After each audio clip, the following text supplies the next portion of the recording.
نلتقي من جديد أصدقائي مع فكرة تكررت، لكن الأسلوب نحاول أن نغيره لنصل إلى عدة نتائج، لكن الهدف واحد هو توقيت دخول وخروج العامل.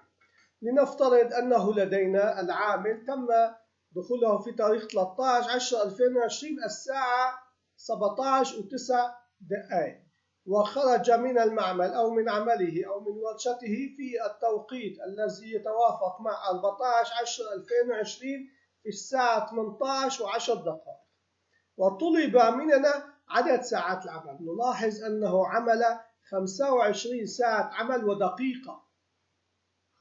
كيف تمت هذه الأمور؟ إن هنا تسجيل افتراضي، التاريخ مع التوقيت في خلية واحدة، ثم نقوم بعملية طرح التاريخ الحديث ناقص التاريخ القديم فنحصل على نتيجة، لكن هذه النتيجة تكون مغايرة إذا لم نخصص لها خاصية التنسيق الحالي الذي تم الإشارة إليه.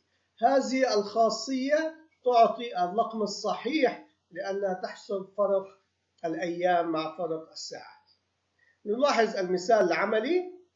نحن الآن لدينا هذا التوقيت وهذا التنسيق.